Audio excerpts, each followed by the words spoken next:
I Know Why the Caged Bird Sings by Maya Angelou.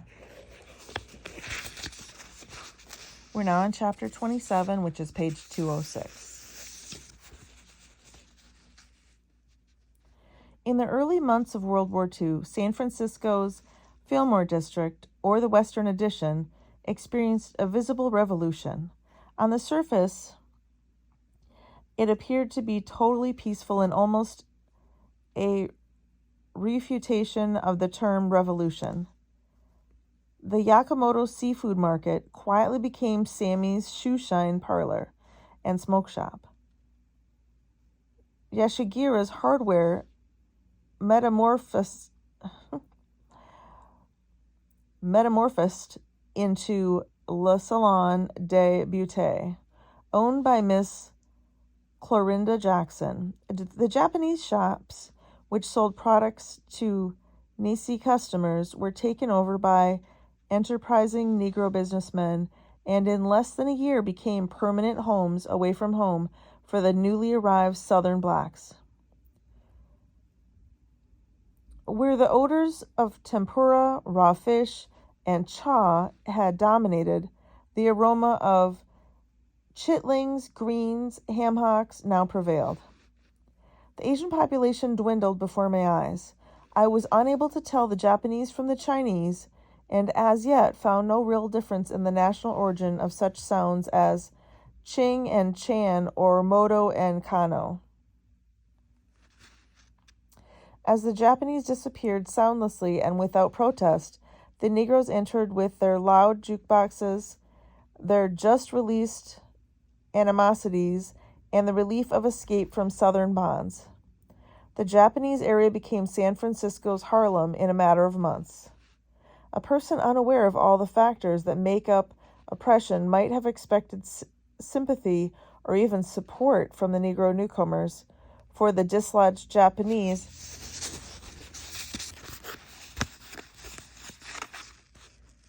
especially in view of the fact that they, the blacks, had themselves undergone concentration camp living for centuries in slaves' plantations and later in sharecroppers' cabins.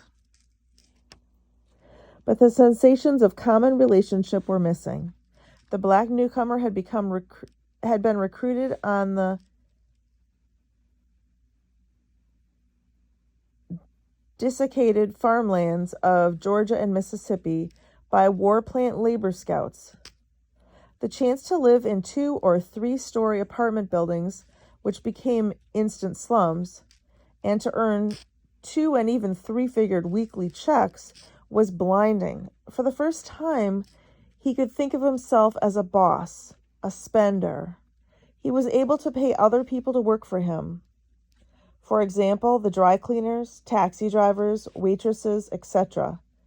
The shipyards and ammunition plants, brought to booming life by the war, let him know that he was needed and even appreciated. A completely alien yet very pleasant position for him to experience. Who could expect this man to share his new and dizzying importance with concern for a race that he had never known to exist? Another reason for his indifference to the Japanese removal was more subtle, but was more profoundly felt.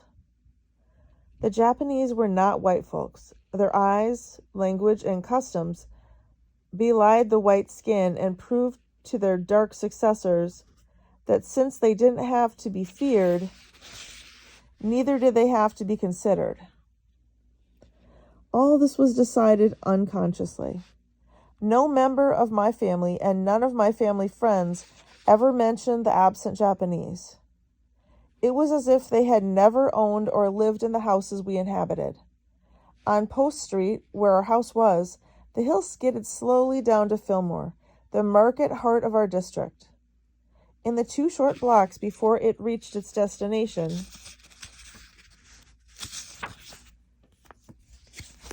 the street housed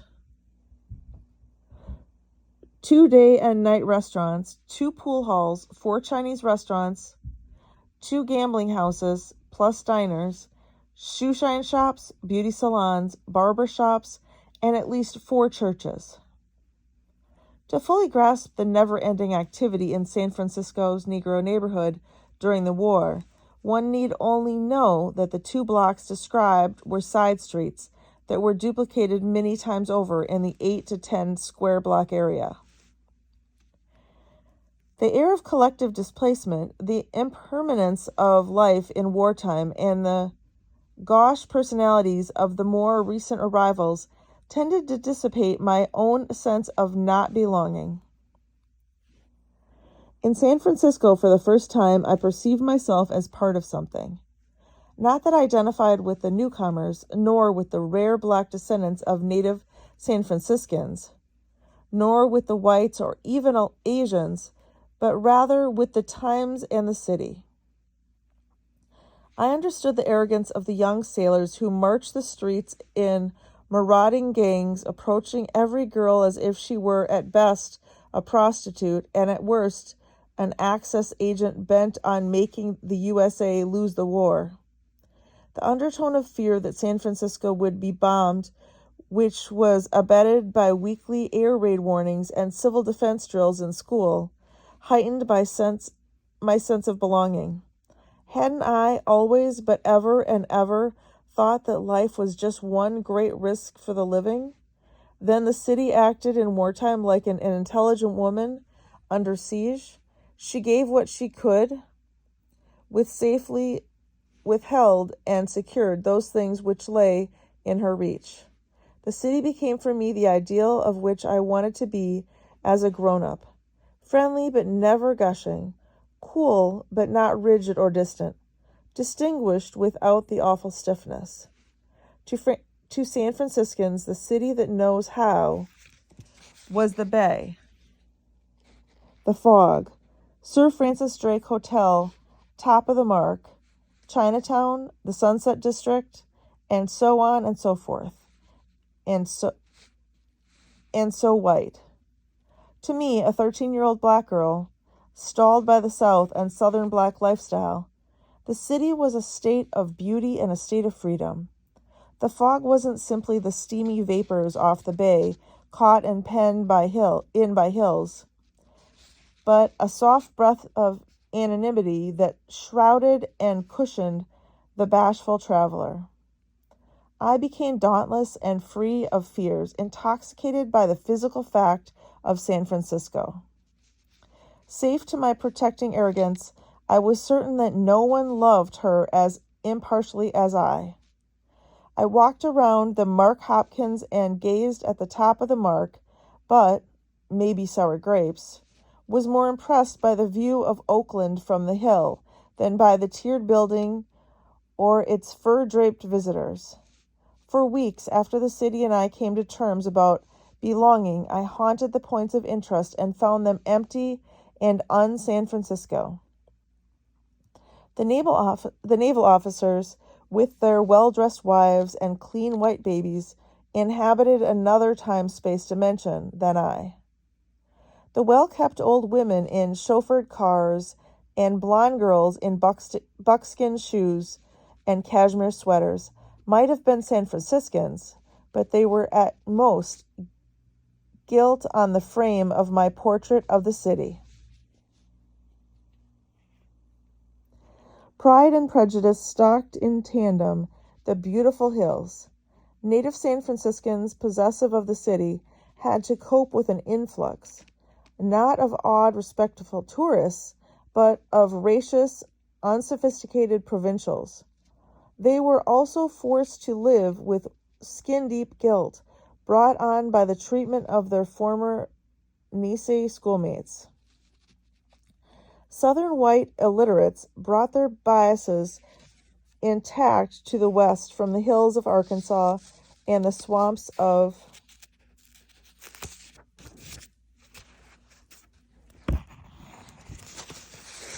Georgia.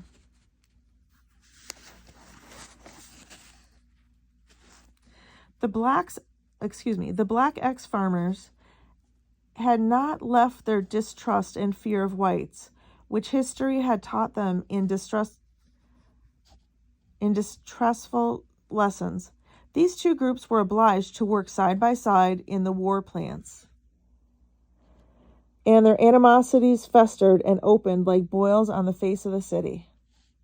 San Franciscans would have sworn on the Golden Gate Bridge that racism was missing from the heart of their air-conditioned city, but they would have been sadly mistaken. The story went the rounds about a San Franciscan white matron who refused to sit beside a Negro civilian on the streetcar, even after he made room for her on the seat. Her explanation was that she would not sit beside a draft dodger who was a Negro as well. She added that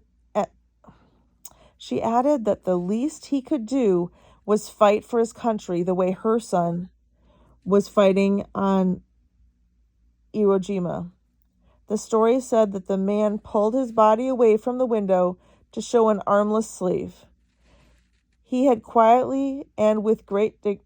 quietly and with great dignity, "Then ask your son to look around for my arm, which I left over there." That's the end of chapter 27.